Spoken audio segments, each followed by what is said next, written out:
Greetings, this is Frina. I welcome you to my recap of Critical Role's two-part the first part of Critical Role's two-part special, Thresher.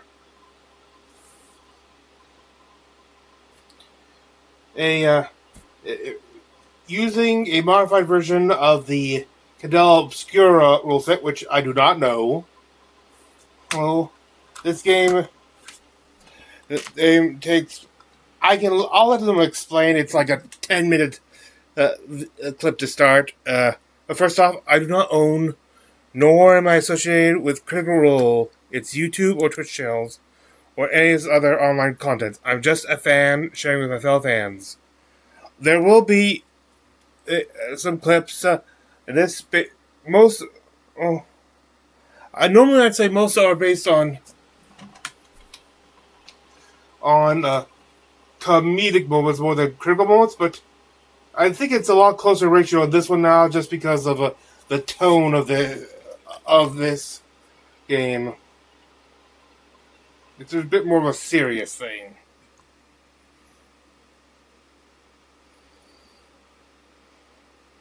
Well, let's get this started with. Hello and welcome to the first episode of Thresher. Thresher is a homebrewed world using a framework of Candela Obscura and Illuminated Worlds system. I want to say a huge thank you to Matthew Linton and Jacqueline Emerson for letting us use this world, and by us, of course, I mean me, Just William Cartwright, and my amazing cast! Hello everyone! We've got Noshia Dalla, Jane Douglas, Abubakar Salim, Him I know. and Mara.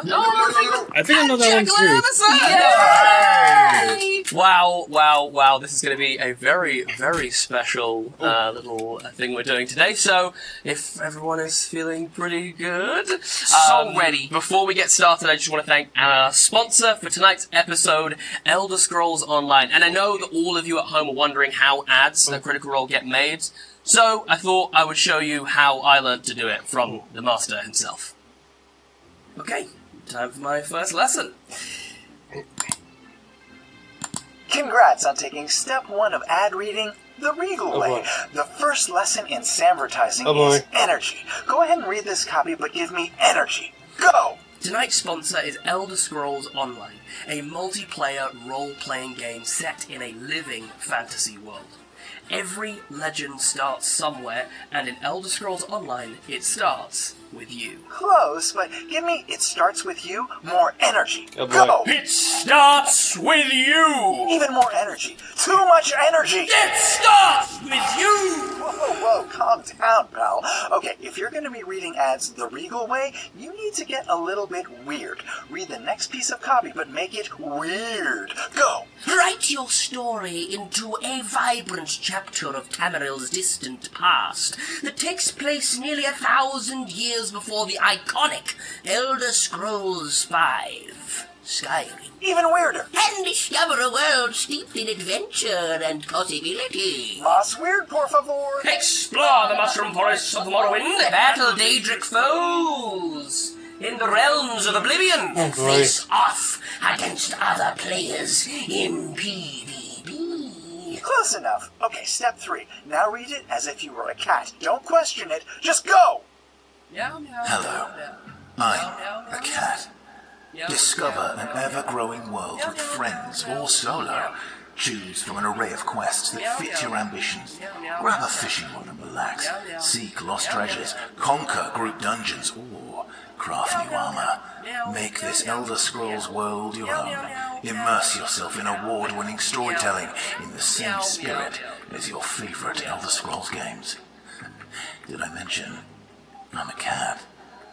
Yes. Now it's time for the Regal Way final exam. Put it all together. I'll call out the direction and you just roll with it. Ready? Do it loud! The talented people over at Elder Scrolls Online will be pulling back the curtain for the first time to show off upcoming content to be released in 2025. Surfer Dude! The new content in 2025 will take players on a new adventure That's a direct sequel to the original Elder Scrolls Online story. French magician horse. Travel to the new mysterious island of Solstice, a tropical paradise under the attack by the cult worm. Uncover the secrets of the rising wall, a colossal arcane barrier that divides the island. Dave Matthews is a sunflower cat in Heat. What? Just go! Join millions of players and start your own Elder Scrolls Online adventure today. Learn more at elderscrollsonline.com/en-us/join us. And on April 29th at 7 p.m., Critical Role will be running the Elder Scroll Online one-shot with players Matthew Mercer, Laura Bailey, Jasmine Hular, Evan Michael Lee, Luis Carrazzo, and GM'd by Liam O'Brien. Now, for the big finisher, give me that punny toss. Scroll on back to you at the studio. Good job. That'll be $600. Thank you so much, Sam. I learned a lot, it means a lot, and I will continue to take from your teachings. Thank you. So, if we're all about ready, sitting uncomfortably, maybe? No. We can go ahead and get started.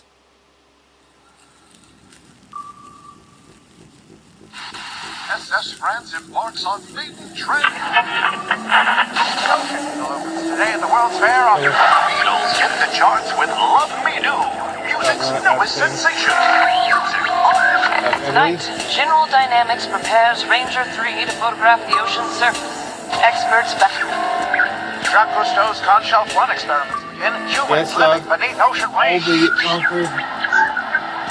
There is voice work in this from the main cast. Operation Fishbowl launches nuclear tests over Pacific waters. Strange sea creatures spotted near Oh.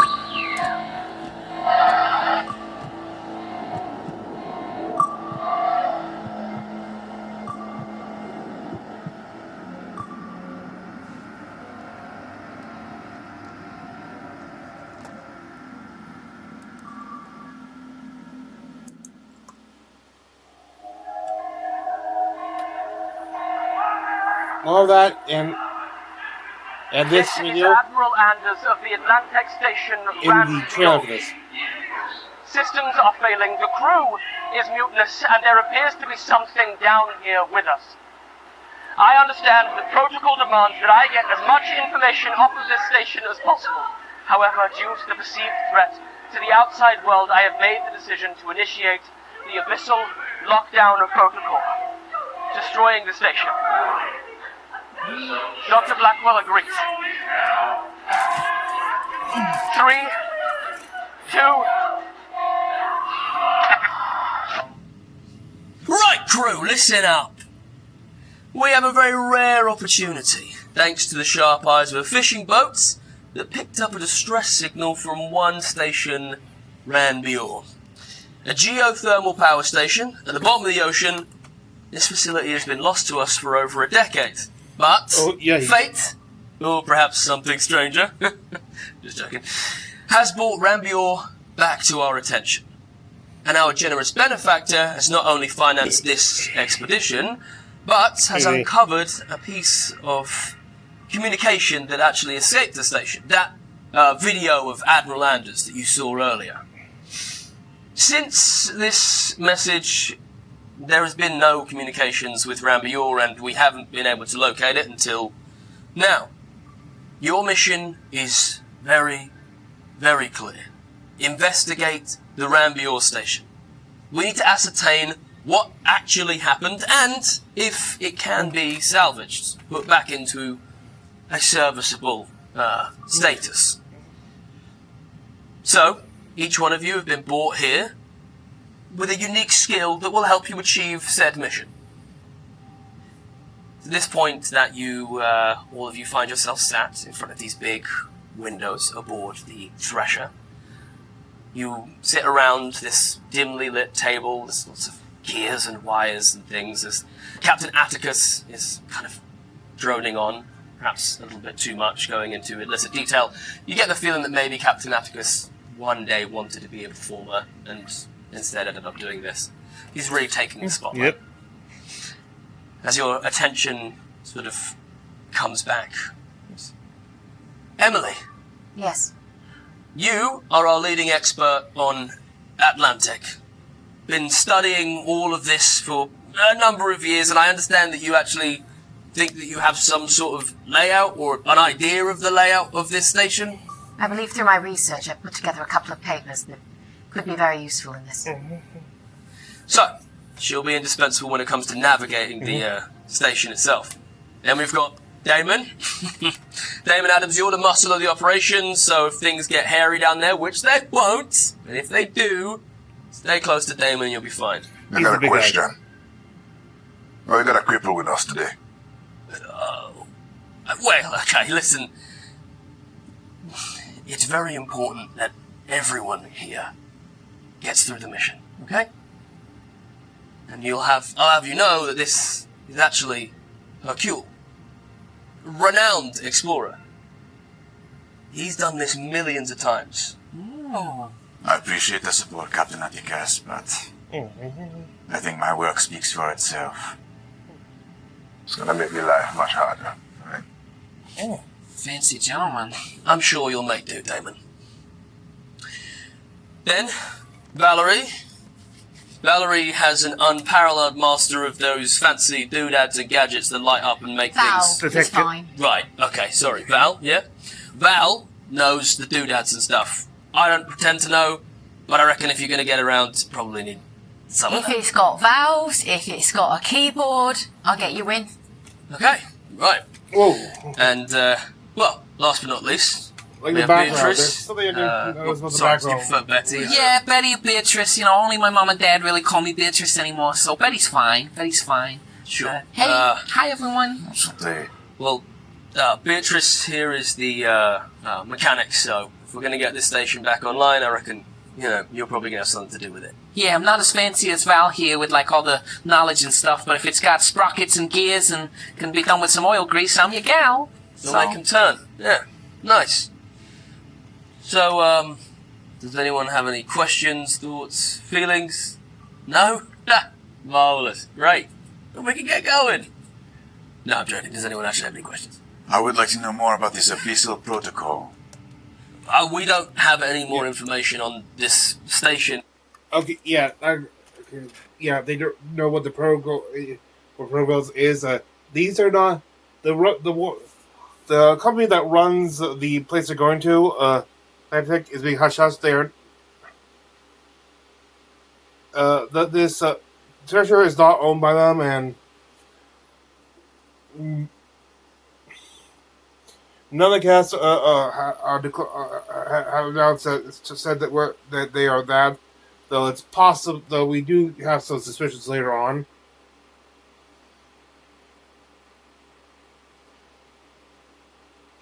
They don't even know how much the station is still attacked. It's been over a decade, over 10 years, or stuff like that. But they don't even know if any of the drier areas are still remain dry. The not emerged. Emily explains what some of her stuff she knows, but from and what she's put in her special journal, not like a Dear Diary thing, but like a official publication journal, Forgotten Spirit, which is kind of into the more we can say unnatural or supernatural in this case, explanations of the world. And she doesn't suggest an abnormal cause to this situation. I like to reiterate that I'm using. I like to point out that I'm also using Twitch itself, so my time cues will not be as very accurate. If there's only a 10 off, and also since it's live, I didn't want to try to pause anything I can't rewind, so I'm going to go back to get more precise time slots. So,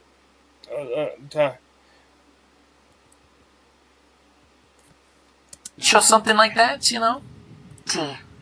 Finds answers. Oh my god, I thought you worked for a proper paper. You work for a ghost magazine. It is a proper paper. Thank you. We have many followers. You think in there's France, a little ghost especially. down at the bottom of the ocean waiting for us? Perhaps. And you have no way of knowing, do you? Well, we'll find out soon enough. No one is attacking you here.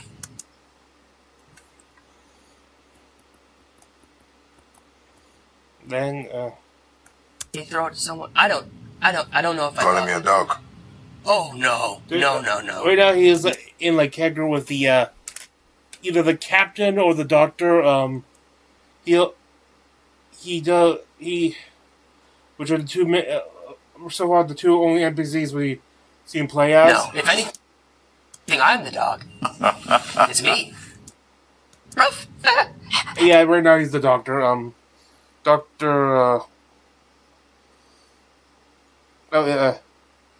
Mateus. Oh God. Just pass it to Betty. No. Thanks, okay. Here you So go. about that coffee, and he just runs out of the room. Was that our doctor?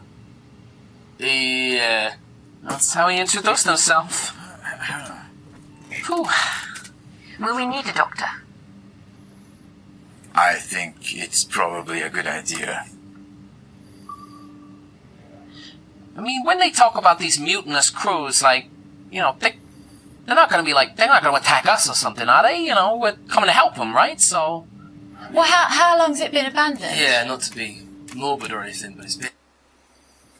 Yeah, they do point out that it is very, very unlikely that survivors there, even if the whatever mutant happened, like the violence of that didn't kill them, they would only have so much food supply and air supply left.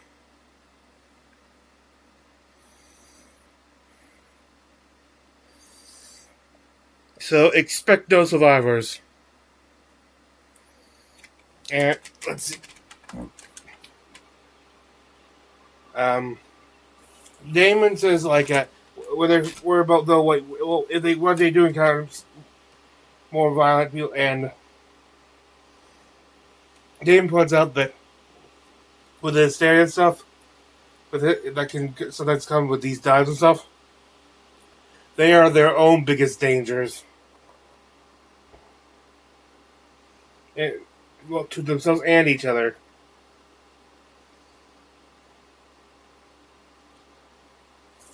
We do find out that they are getting very generous pay for this. Part of the pay is to not ask certain questions, is to limit the number of questions with each other. I think so. So of course that doesn't sound sketchy at all.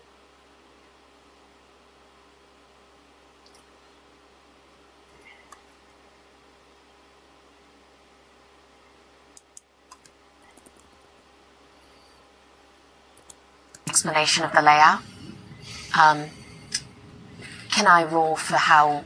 Yeah, for sure. Accurate Let's absolutely have our first roll. Give me a focus. Give me a focus roll.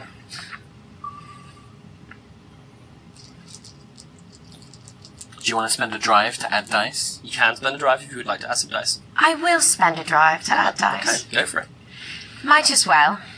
Can I ask, given my understanding of how nautical layouts work, can I watch what she is doing and contribute the drive if perhaps I see something that, for example, that doesn't might make be, sense or like, we're out of about place to... or something? amazing. Yeah, 100%. Yes, I'd love that. Absolutely. So you can take another drive. Alright. Oh, 1-6. Okay, and what were the others? 1 and 1. 1 and 1. Okay. Thank you. So you got the 6. Amazing. So I think as you're kind of recalling or piecing things back together, what you have essentially is like a collection of areas and sort of an idea of like what they did. And this is all from kind of pieces of sort of random like journals or things like that kind of has made their way back up to the surface. So you kind of know the description of like an area. So for instance, you know that like where you will go down into is called the Heverin Ascent. And it's this like long, it was sort of described as this long vertical, almost like transport hub that connected it to this sort of next layer up, and things like escape pods and like hatches and stuff that was like intended to be very easy for you to get in and out, and obviously out of the water. And I think with that as well, you'll probably also know two other key areas were Billow's Reach. Billow's Reach was an area. I think maybe it's unclear as exactly how it worked or what the purpose was, but essentially where it could redirect ocean currents. Interesting. With these sort of there was a set of controls essentially that allowed you to redirect ocean currents. And then the Dover Well, and the Dover Well was the water purification center. So I describe that for everyone, and I draw out a loose representation of sort of what I'm imagining. There are some big patches of emptiness. Mm-hmm. Oh.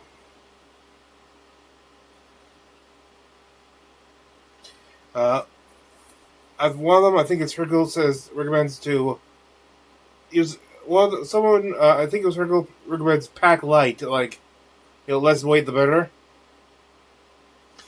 And they recommend diving suit.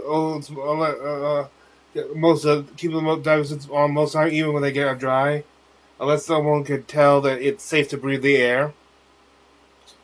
Or we don't know how much of the air is still usable there at this point. Also, should something actually happen stuff, they want it ready in case something breaks and water rushes in. Keep in mind, depending on the rush, it would still probably kill them anyway, but any little bit helps.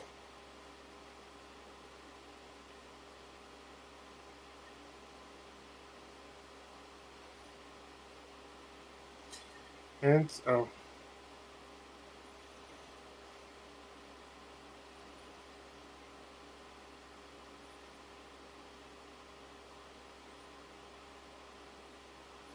Doctor,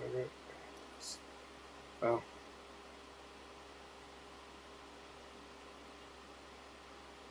As they keep on, they finally reach where the thermal vents are,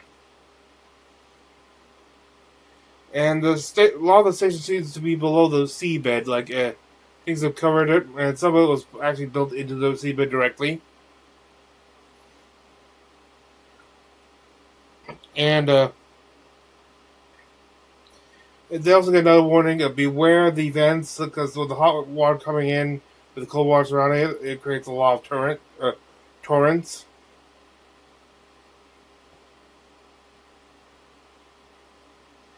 Hercule takes time to take stock of their muscle daemon, and notices he's slow but nervous, but it could just be the start, so he can't pinpoint what he's nervous about specifically.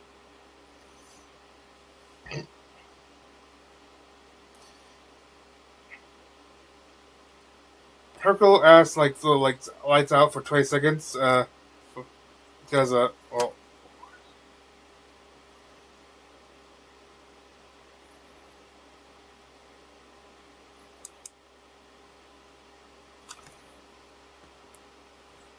Darkness.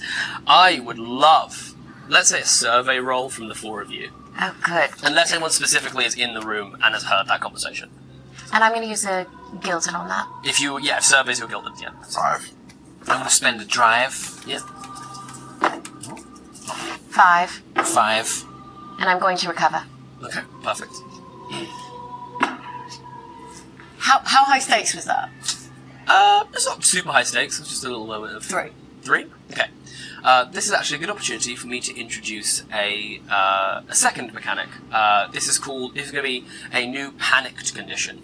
So when something shocking, scary, monumental happens, I will ask you to roll a relevant roll, and if you fail or get a mixed success, you have a chance of becoming panicked. And this is where you start to breathe rather heavily. So should you be hooked up to your oxygen tanks right now, you might start burning through your oxygen a little quicker than perhaps you would normally. So for this instance, we'll say that you... you probably get 6 hours of oxygen in the main tank plus 1 hour. oxygen hooked up to instead your of emergency oxygen tanks right now, you might start burning through your oxygen a little quicker than perhaps you would normally. So for this instance, we'll say that the sort of four of you, it's not extreme. You manage to kind of stay yourself, but you feel that kind of flutter in your heart and your breath quickens briefly, but you kind of, let it go. Right. Is anyone of the four of them more agitated or anxious from this than anyone else? I do this for two reasons. The first is to get you psychologically comfortable with the fact that you will be in the black most of the time. Oh, golly. Your intuition will serve you well out here. He walks to the glass. I put my hand and my forehead to the porthole, and I just take a second and feel the ship. And then he has these lightly blue tinted glasses, and he takes them off, folds them, puts them in his pocket, and kind of shields either side with his hands to avoid any ambient light from the controls. And I'm just going to take a long look. And while I do that, I'm going to explain. Your eye has two parts. The center, the fovea, uses cones. This is how you see color. That will serve you not at all out here in the dark. The periphery uses rods. They do not detect color, but what they do detect is movement. If you find yourself in the dark out here, and you want to see something, don't look at it. Look aside. And I'm just going to kind of soften my gaze and allow myself to just look out as far as I can. I'm looking for any kind of movement whatsoever. Okay, let's make this a survey roll. A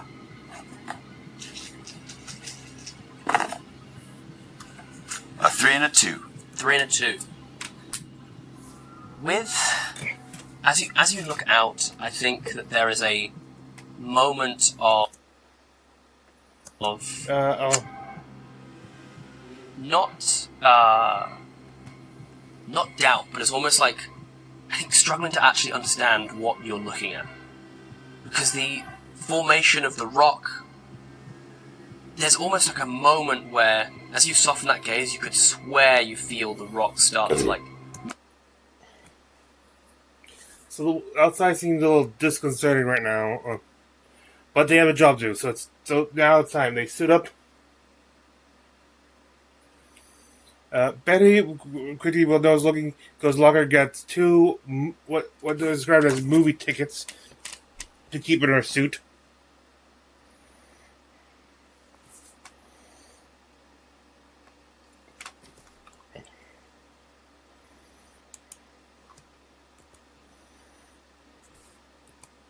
Suiting up, putting on the suits, as we begin our dive down to the Rán Boer geothermal power station. Right, diving pairs. Damon, you're with Hercule, Betty, you're with Val, and Doc, you're with Emily. Remember, keep it quiet, keep it calm, and you'll be alright.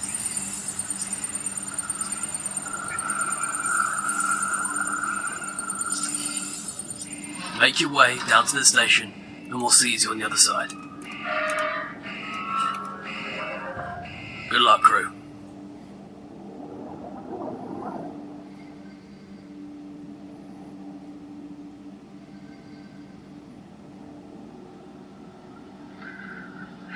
You can take the lead, Mr. Adams. I'm slower now in my old age. Still don't understand why we got a cripple on the hands. Not everything is about physical might, Mr. Adams. I have already lived far longer than most of the able-bodied seamen that I joined with. I'm a bit worried about all of this because, everybody on that ship, it was getting pretty tense up there, right?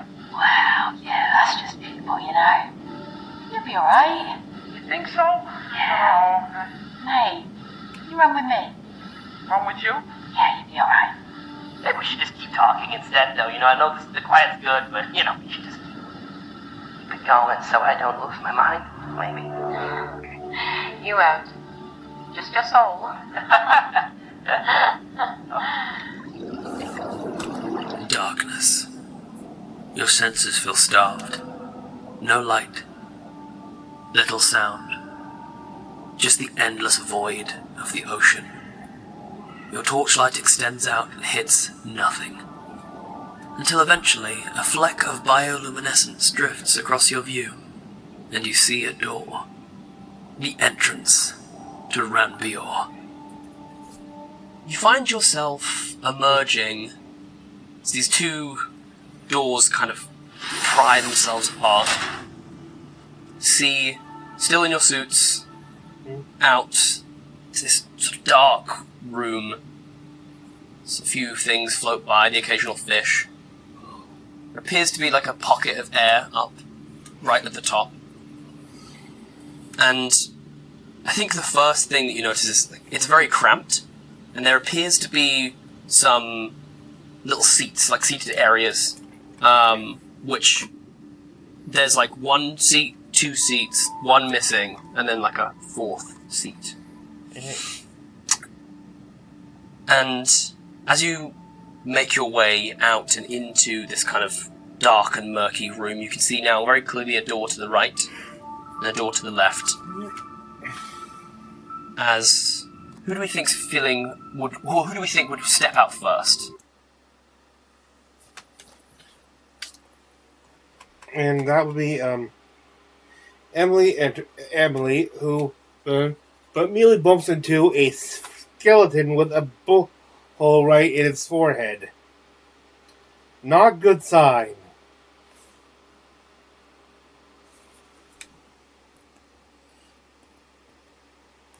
You know, everyone can hear him. He goes, I don't think there's much I can do for that one. Okay, sorry. You don't like that? It's just... There's gotta be maybe a place that some people could still... She seemed determined to think that, well, there might be someone still left.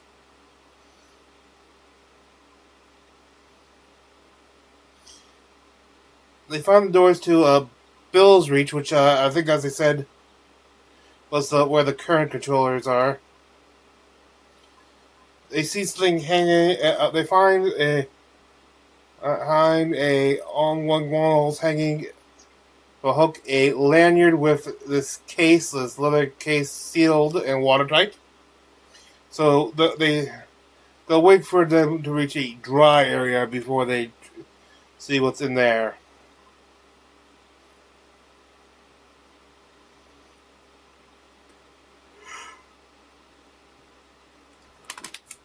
A mechanical noise starts activating, and there's a red light. Oh boy, this scene.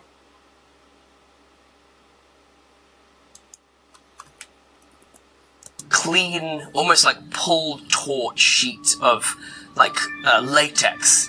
You see a kind of face almost presses itself in and through as this simple male's face kind of hello? Hi.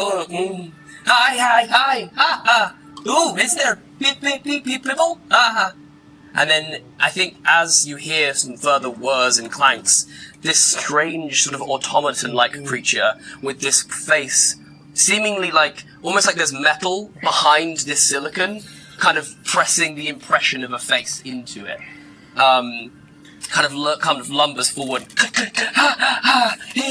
You are new, I think, maybe, or you are new. Do I know you? You? No, you? Maybe, The audio effects of this are... Jesus Christ! Earth. We are on Earth, you say? Who are you, Tin Man? Do I Alvin. I'm the personal security of the Rán Boer.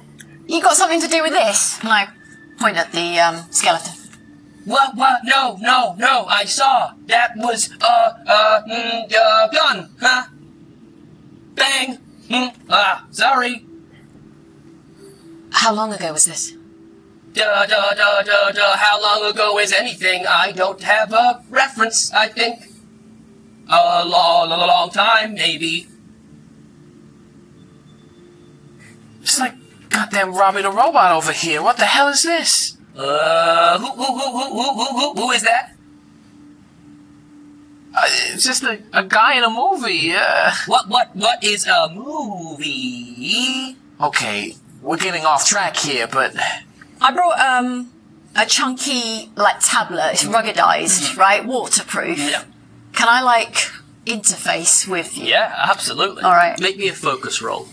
I think you essentially on this little kind of rugged-looking tablet.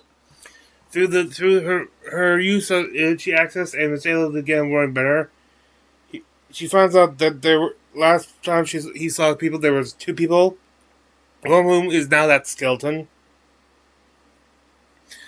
He can confirm that one person has escaped the facility. That could be a problem later. I don't know.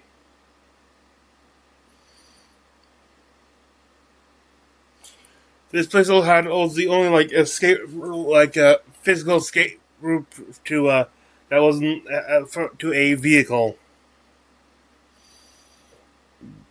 They are there right now.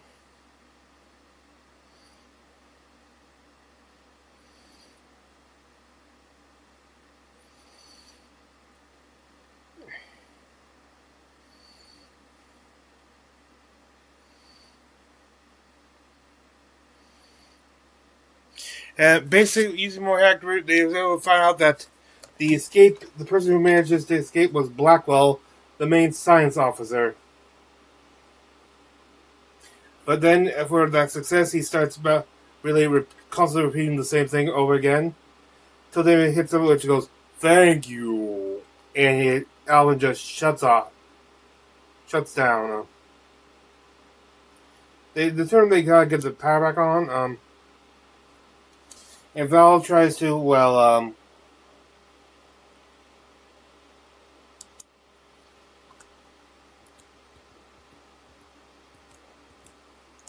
ability and the sort of information that you've already got there, I'll let you ask me 2 questions.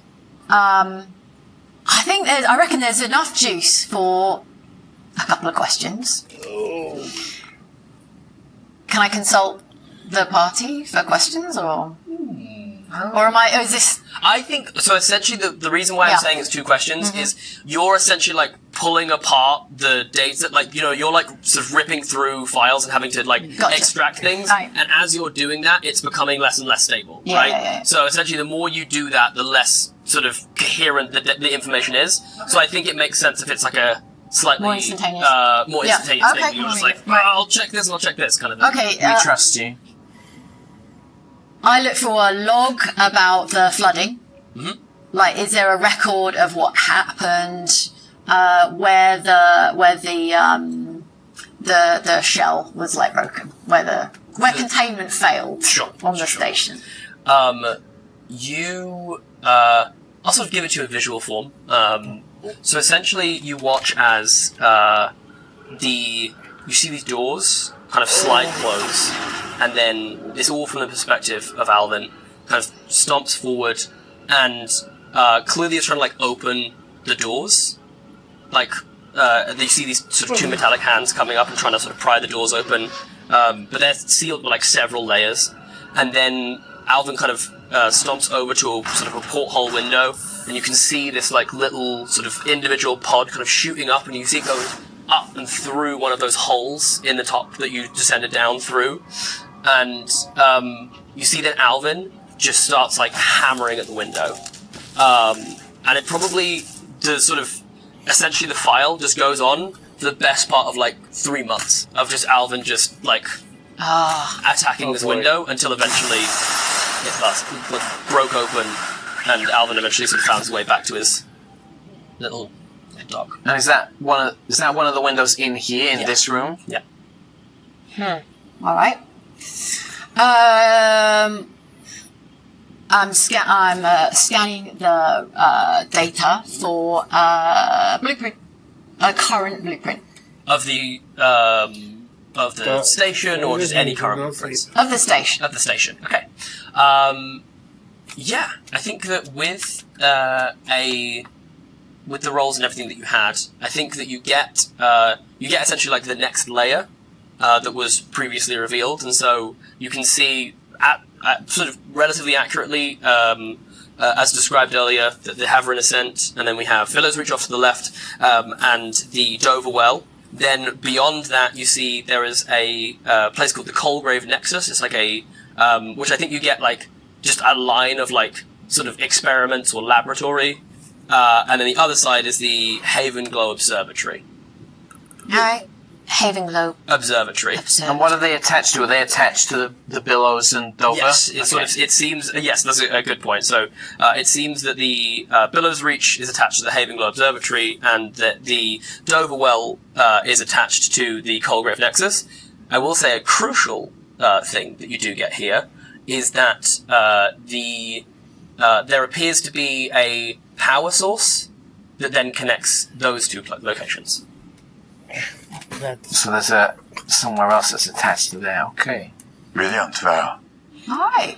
No, you did pretty well. Grateful for your talents. Well, great work, Val. That's real swell. Cheers. What would the party like to do? Okay.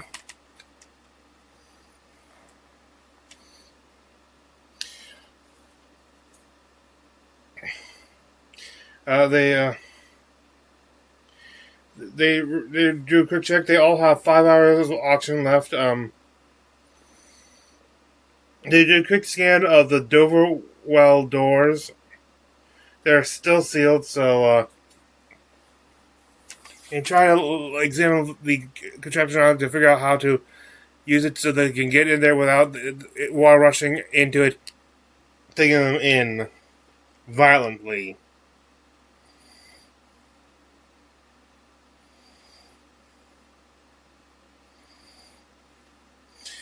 We find out Dr. Machias got a little panic attack earlier. Panic takes away some oxygen, and he not only has 4.5 hours. They go to check the observatory.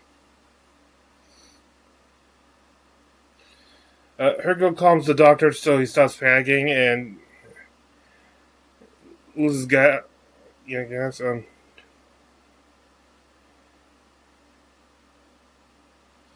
They managed to open the area without flooding it. They managed to get into a relatively dry rooms. They end up turning off their oxygen, or even sort of like unseals, but it doesn't take what's it? Hercule doesn't unseals his helmet, but doesn't actually take it off. Damien has taken off multiple things, though. Trying to conserve oxygen.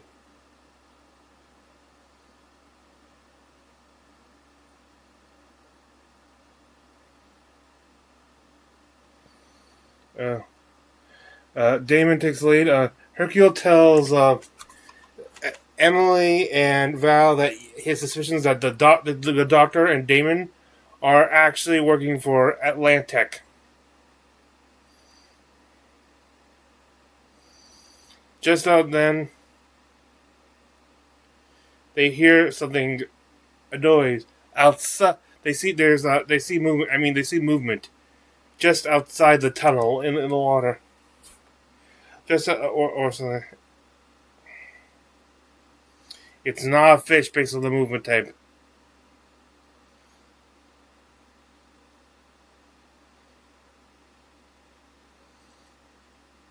They decide to turn off the lights to try to be able to see in the dark better.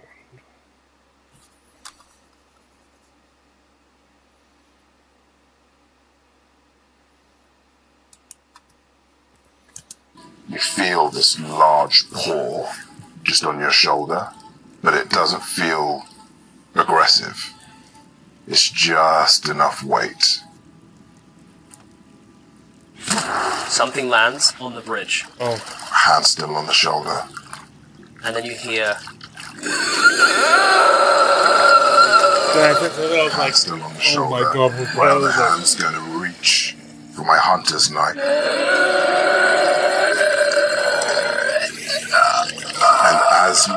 And as I'm feeling it, can I sense that it is in front of me? It's behind you. Right. It is right behind you. Right. Oh my god. So then what I'm going to then do is I'm going to try and maneuver myself across everyone to try and get to this thing. Okay. Would you like to, are you trying to do it silently? Are you trying to... Yeah. Okay. Small movements, but like very slow. Before that happens, may I please ask anyone who perhaps might have been affected by that to make me just make your gilded roll, if you will. So use your gilded roll, basically. However many dice you have for that.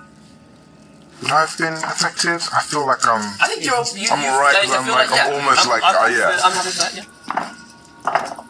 All right. 4 gilded. Oh god, 6 gilded.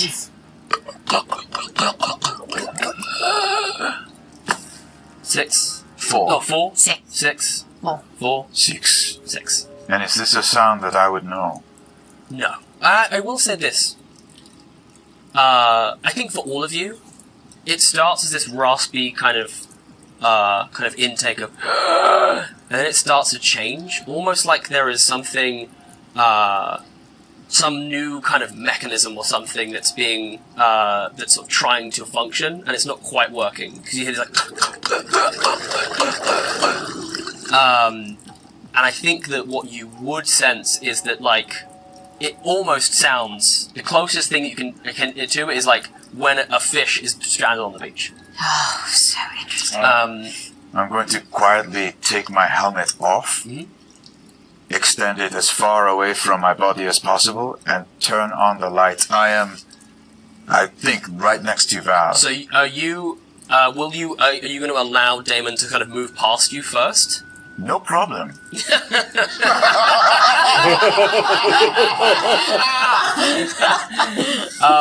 Okay.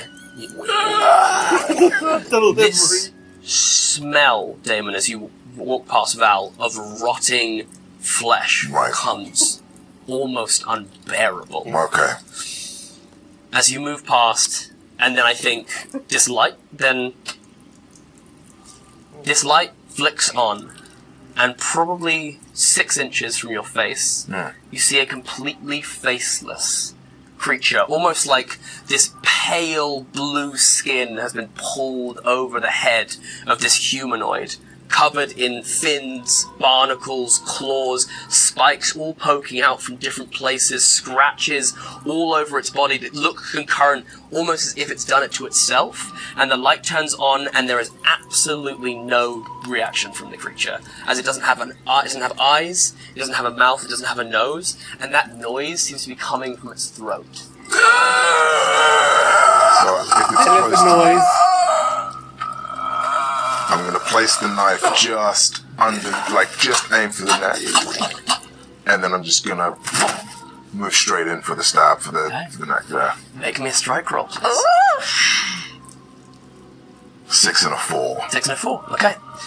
So we're going to introduce another mechanic that I've made for this. So we have now what's called a cinematic mode.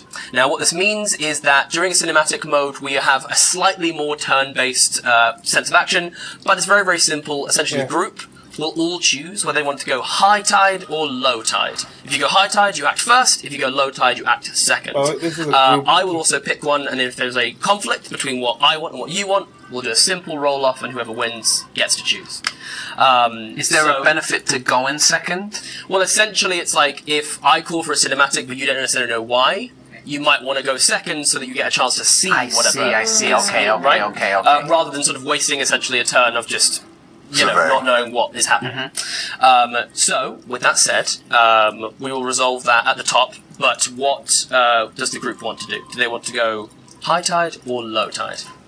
Does the high tide or low tide take place after the stab? The stab is going to happen at the top of the round, and then essentially we'll go into High tide, less slip. I think I'm low tide. I'm at the back and I'm just freaking out. It's a collective decision as well. Oh, it's a collective. Oh, gosh, okay. Yeah. I think with the action that I've just done, it makes us high tide, right? Yeah, I mean, that makes sense to me. Mm-hmm. That would all give you a chance to act now. I love when we switch to actually got water, like the background chase. Like the things, like I consider the thing in front, but I didn't realize the side were all just if you weren't actually in this moment before the creature did.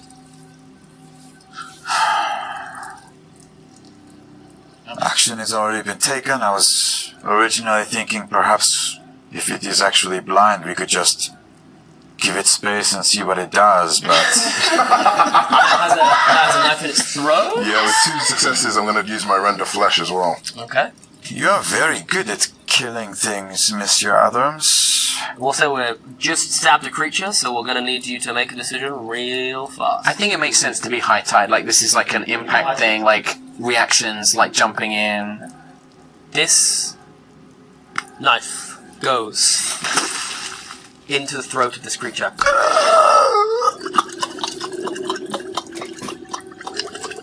And you see it kind of reaching out, and it sort of places this wet, sort of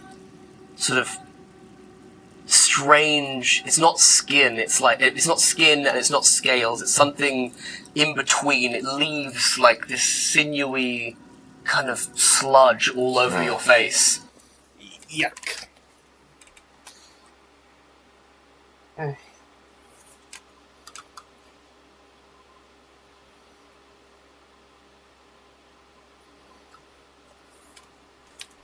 As a to sort of help finish it off, he kind of moves it, twists the knife to make it, first like he did as one feature to make it grill, so that it sort of cut upwards, blade so we cannot see the skull inside, which is disturbing because it is a human skull.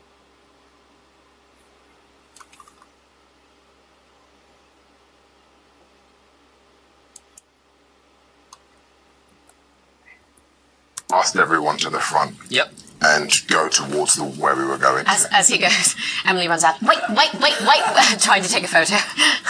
Yeah. I kind of look as I walk past. I walk past Hercule and kind of look at him and be like, as if like the flash of the light, and kind of move on.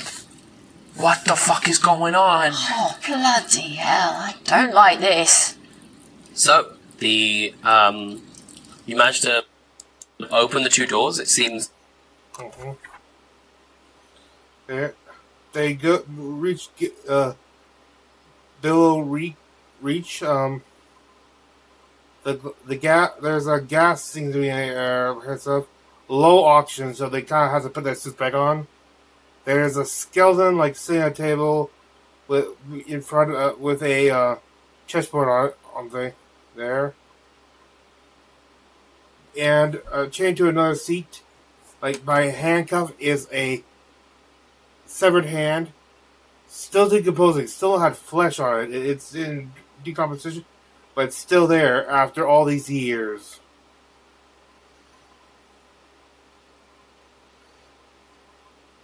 Damon finds another lanyard and gives it to Hercule.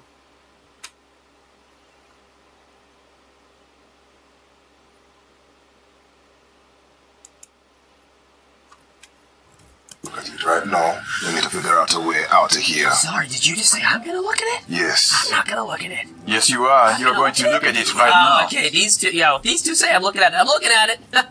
Let me go have a look at I'm it. curious to know the method of preservation. Wait, what? Is this a human skull in here? Oh, I don't like that. I don't love that. The bones are the same. From when you slice this thing in half, the bones are the same. Why are the bones the same? I kind of look too. They look more closer to the other. It has no eyes but there may be something that may be development of eyes or deterioration, evolutionary deterioration of eyes. Like it's adapting more and more to dark life. But sometime in their evolution may have been like a land based.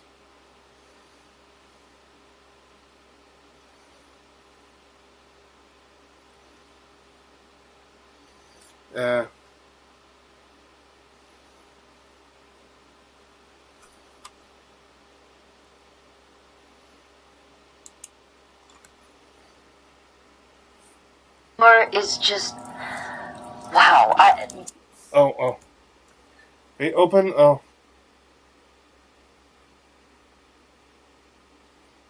They open the,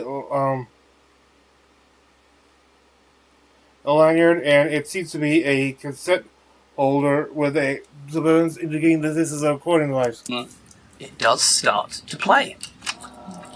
I love this place. I recognize Ash's Rán voice. Boer is just... Wow, the brightest minds, all working together. No red tape, no limits, just pure innovation. We're making history. Unlimited energy for the world. Can you believe it? And the layout? So efficient. If you know the right pathways, like I do, you can get anywhere in minutes. I even found a tunnel, not on the schematics. It hums. Like the walls are singing with all these notes and marks on it, though not in a language I understand. I asked Marcus if it was part of the system, but he just gave me that serious face and changed the subject. I'll beat him at chess later and I'll make him spill. Oh, and last night, I was at my station in Billow's Reach and I used the current deflectors to give the divers on the outside a little boost. They swung by after to tell me how fun it was. Anyway, back to work before someone catches me talking to myself again. The future is so bright. Emily grabs out her notebook and tries to jot down Everything. Faye looks for a scar on the hand, on the severed hand. Okay.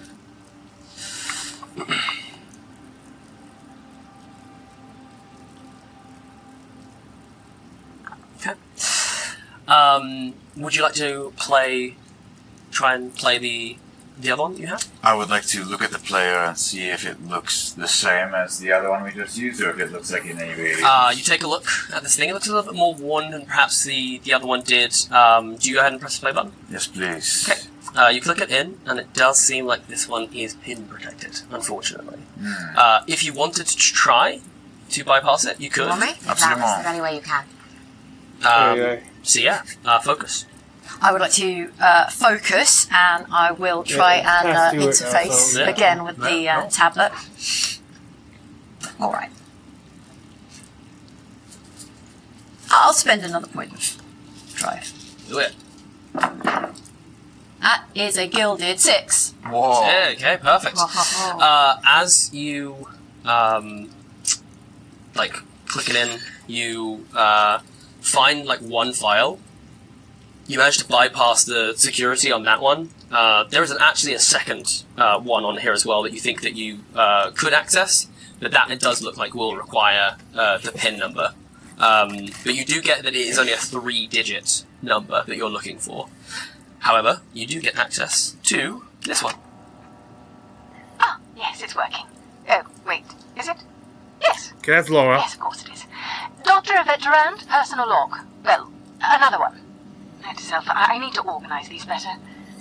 Tonight was different. The specimen, no, the subject. Saw me, recognized me. It responded, not just mimicking sounds, no, it mimicked form. Crude attempt, but unmistakable. Adaptive. Dr. Blackwell will call this reckless. They lack vision. The Riftborn need more than caution. They need guidance. This one is still capable of speech. Did that say, help me? I should delete this. No, history does not remember the timid. I must keep it so everyone knows my great work. That is where it cuts out. Well, that was disturbing. Yeah.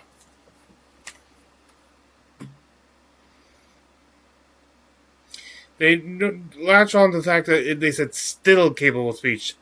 That's still that is ominous.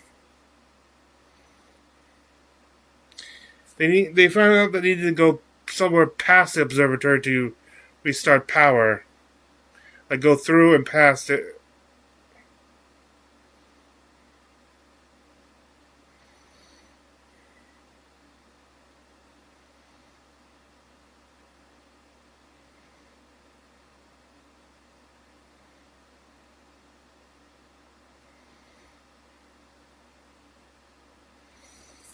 they're wondering what's going on. Like, for instance, why they do all start wondering stuff like, for instance, why is that hand still decomposition after over 10 years?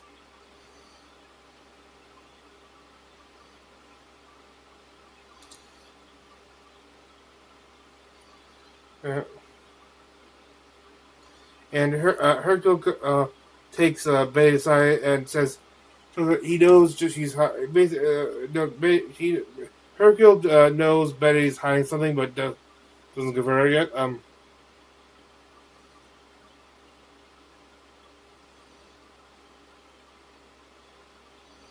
They need to swim to the next location because the pipes there are flooded.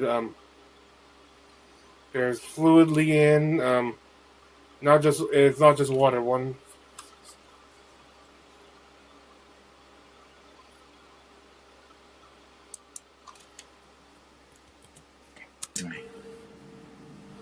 It's almost like my blood is moving in rhythm with the churning of the liquid. They fail to save. Some of them fail to save on this. What about you? Yeah, exactly that. I think the most unsettling part for the both of you is normally when you experience this kind of thing, whether it be on the ocean or, whether it be the waves or something where it feels slightly disorientating, normally once you kind of realize it, it sort of stops. It's still going.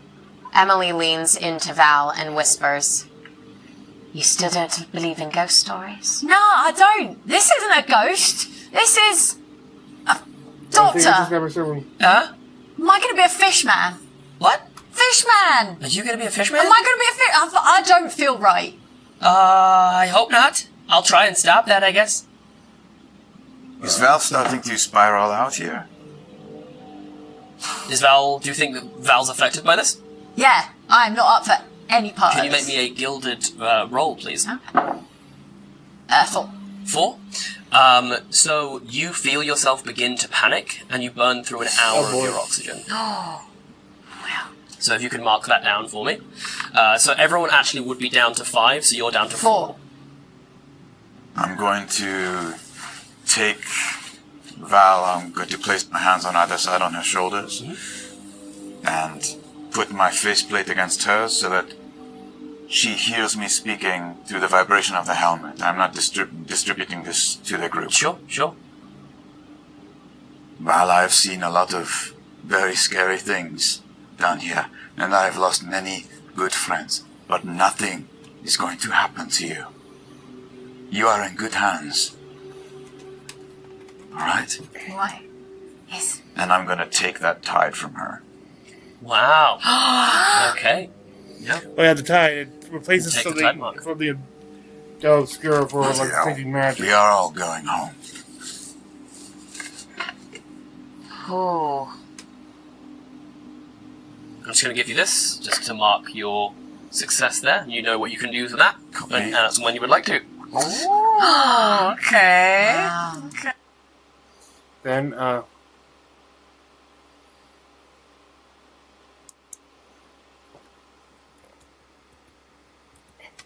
Two of you making your way in, something dashes across your field of vision at an almost impossible speed, and you see the doctor disappears. What? Okay, so I haven't seen that. I'm still just... Yeah, and you don't hear a thing. Is it just like... And it's so quick that you genuinely can't... Like, you don't even see what happened. What? She's The gone. 3 of you haven't seen a thing. Yeah. Oh, do we have radio, or is Yeah, there if you want to... Yeah, sorry, yeah. Dog! He's gone. Dog! The doctor is gone. What? Where did he go? Something took him. He's just gone! Swim as fast as you can. You can patch in directly so to the doctor's channel if you'd like. Yep. I'll patch straight in. Okay. You hear a wet crunch. Sounds of ocean. This is what I knew that was. Gurgle.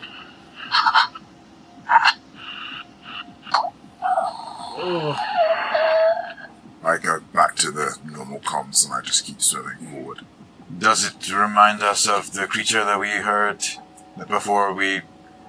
I think Mr. Stabby McStab decided to do his business? I think the sound reminds you more of... it reminds you more of something being eaten. Oh, good. Wow, that was crazy. Sorry, I just had a moment of realization that one of you guys could have just died. Okay, anyway. Yeah, that could have been either one of them. Literally, he was the one who rolled the lowest. I hadn't even considered it could have been one of you two. Oh my god. You cross next, I will follow after. But yeah, so you've made it across. You're all made it in. You're heading through into the observatory? Yes. Okay. Yeah, we gotta get the fuck out of here. You find your way up.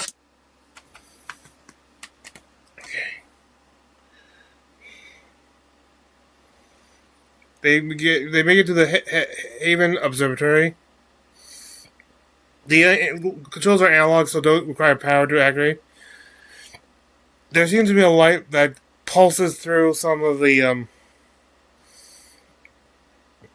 cables that are outside. You can see outside in the water. They notice one of them is disconnected and floating. It needs to be reconnected. One person needs to go out, at least one go and deal with that. And two people need to be inside to turn the key or knob or whatever, or at the same time to activate.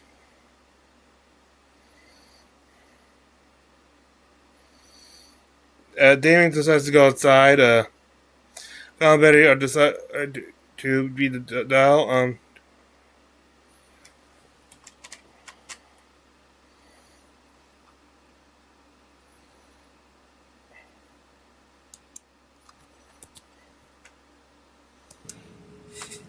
I don't think that would really upset you. So.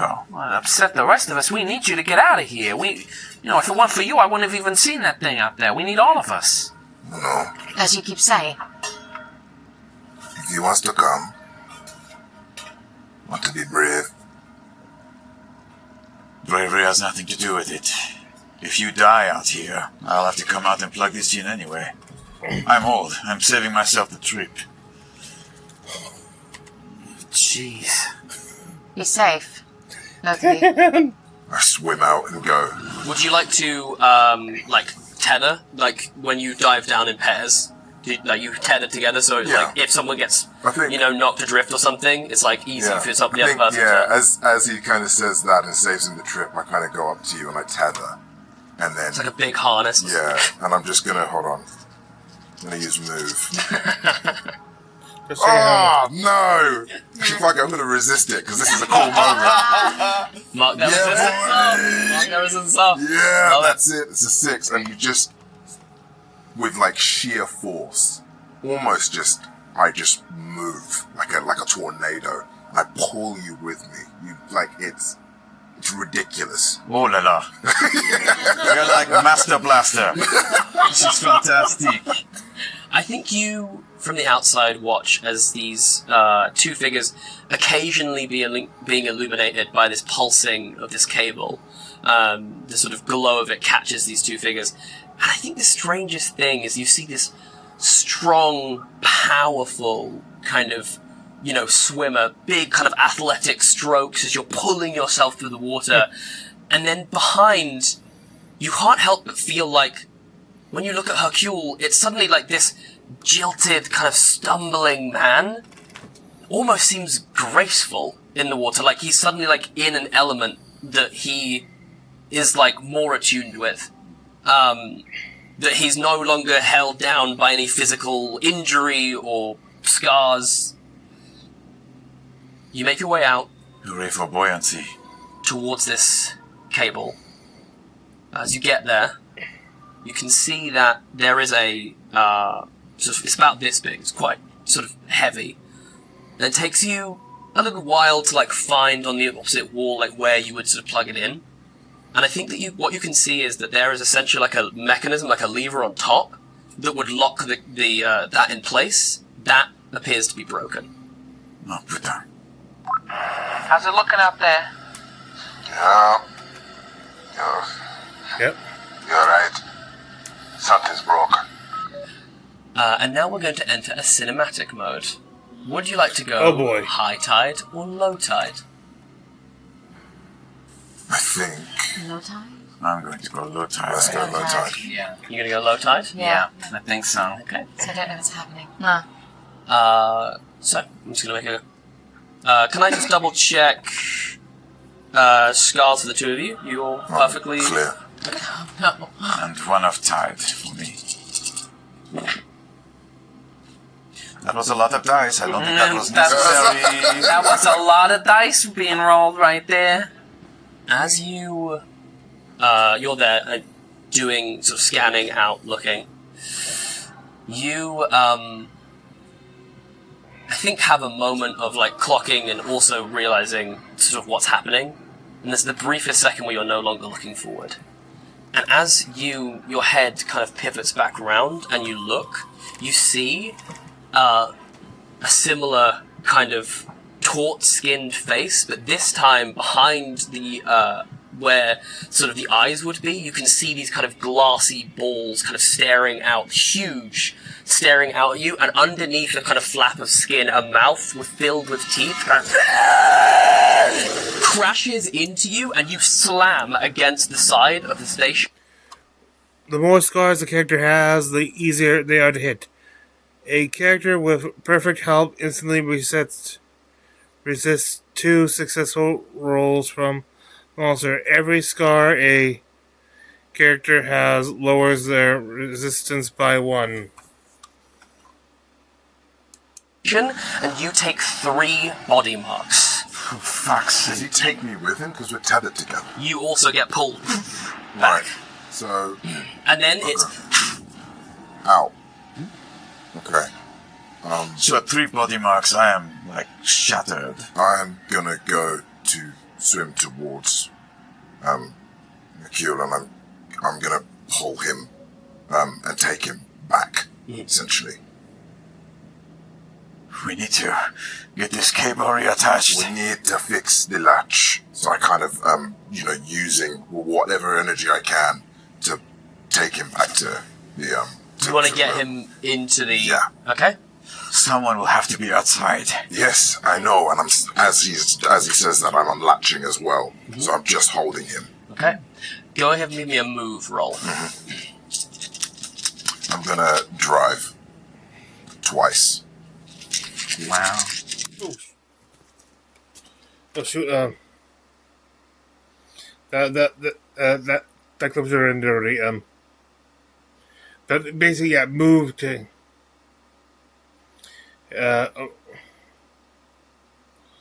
Hercule takes another hit. Mark another body point for 4. Get a scar and being knocked unconscious. The others can hear the slam that from the impact, but they can't see what's going on. Then he gets puts her suit back on and gets out there to try to see what she can do to help. There seems to be a water-based protection system in the sanctuary. What's his name? Demon manages to start pulling him back and get him inside, just as Hercule starts to regain consciousness. But he is panicked. And back into the observatory one.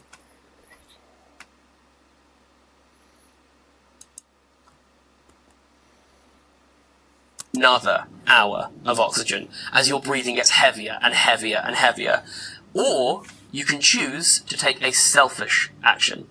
A selfish action, another hour of oxygen as your breathing gets heavier and heavier and heavier.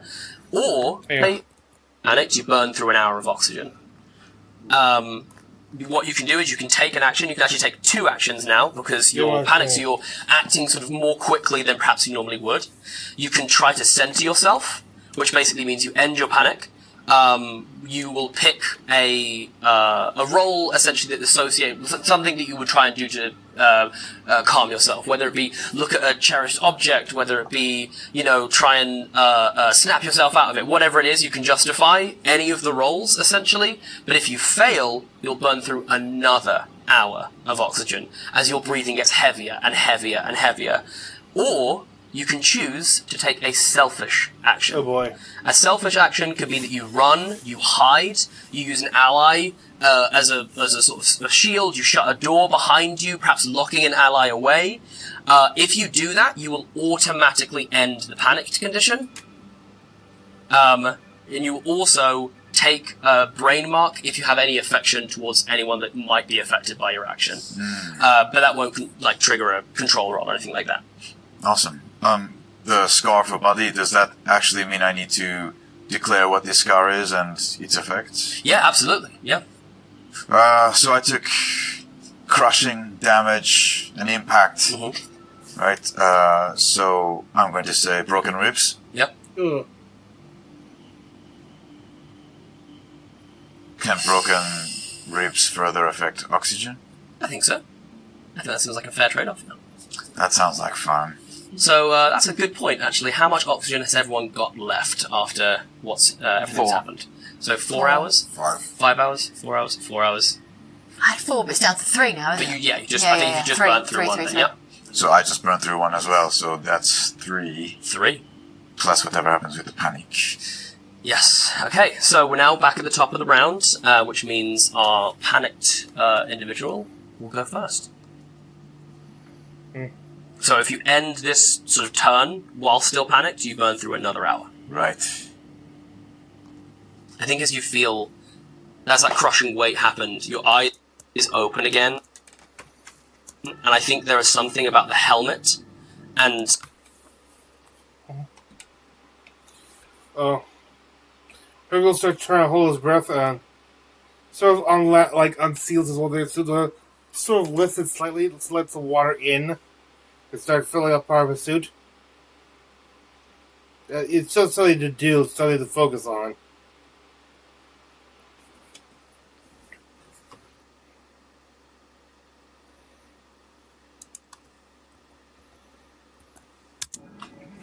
Six. Oh, 6. God. I just saw 1, and I was like, it's 1, 2, 1. I had the opposite. I saw the 6, and I was like, oh, thank God. Merci. Did it all once actually happen? You feel as the water fills into your suit, that pressure on your chest just suddenly starts to alleviate, and it almost feels like you're sinking then into a bath. And you... It helps. It does manage to end the panic. Damon heads back out. Hears these clicking sounds from 3 different directions. There is more than one out there at the time.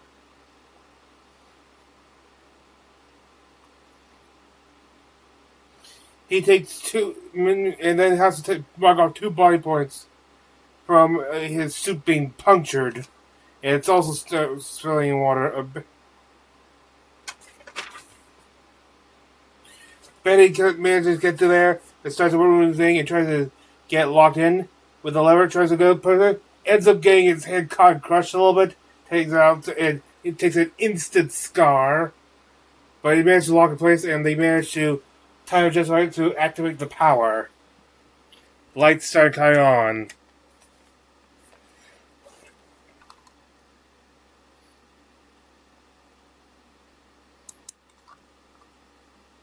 Surrounding Ramby, Living Glow Observatory, and the surrounding buildings, engines and machines start whirring and clanking into place as, slowly, one by one,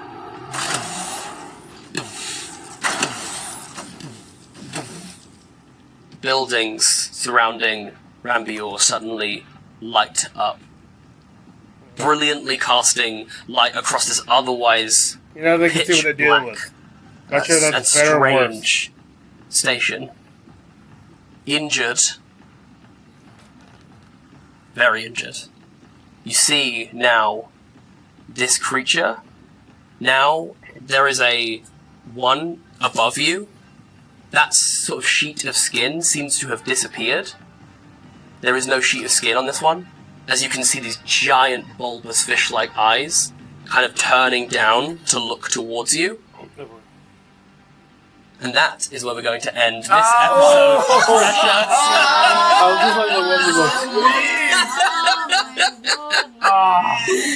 Oh, wow. That was absolutely amazing. Thank you so much to my incredible players. There's so much. We are going to go and do it. Well, I think we should probably do a little cool down now. Thank you to the crew. You've all been absolutely incredible. And I'm just checking my notes. It says here, is it Thursday yet?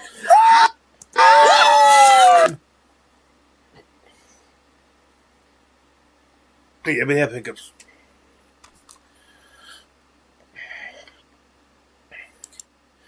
And with that, we go to my homebrew of the evening. Here, The Way of the Flow Monk. As you can tell by the name, it is based off of the Progressive Spokesman. Jokes aside, this is a highly acquired base. Something I wish I could describe without having these hiccups.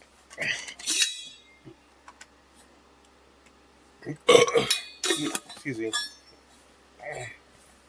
Shoot. The Way of the Flow.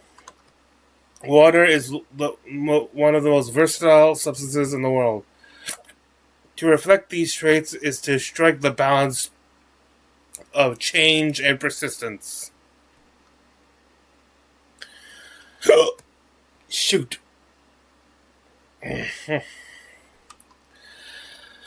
Starting at level 3, you got Liquid Terrain Novice. You have a... This is very much what they really wish they had on their journey to help with these creatures, like this episode. Liquid Terrain Novice. You have a swim speed equal to your movement speed, and you double the time it takes to make a con saves to hold your breath, which are now made at advantage. You thrive on them. Then you got Hydro Stance Novice. There's 2 novice levels, and then they got upgraded forms which are called masteries. You adjust your martial arts style to mimic different forms of water. Spend 1 key point to enhance the form of an your arm. There's the Raining Fist. If you do this, you can add 1 additional. If all your strikes are just standard punches and stuff, not the specialty ones, you can spend the key point to make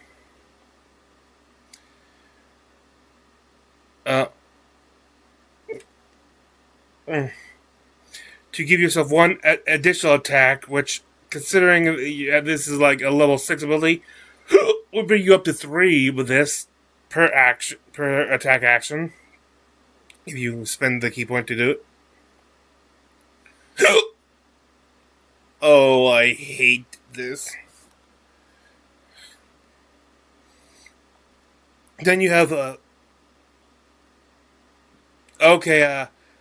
I forgot to these were like older names. The actual names for the next 2 are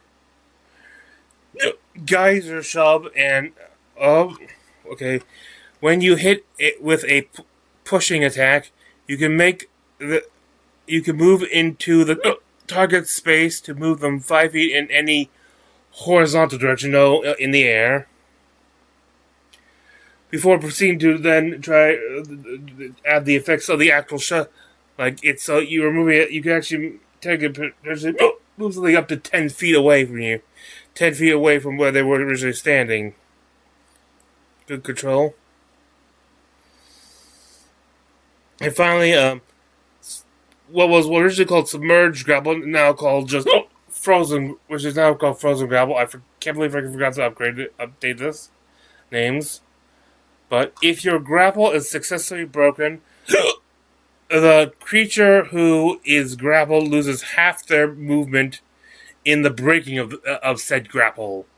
So, sort of like getting up from being prone.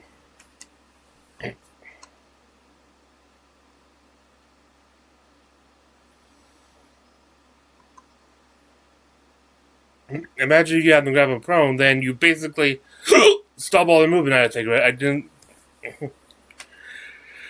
Then you get Liquid Terrain Mastery. You can spend 1 key point to cast Water Walk on yourself for... Though, instead of like for an hour, it'd be for a number of rounds equal to your Wisdom modifier. It's only 1 key point, so yeah, it had to shorten the time greatly. Also, when you are submerged and this activates, you can use it. Well, the one corner walk, you start traveling up to the surface, and with this, you can launch yourself above the surface of the water up to half the distance below, like half the depth you were at when you activated. Some free really maneuver there. Then you get your Hydro Stance Masteries.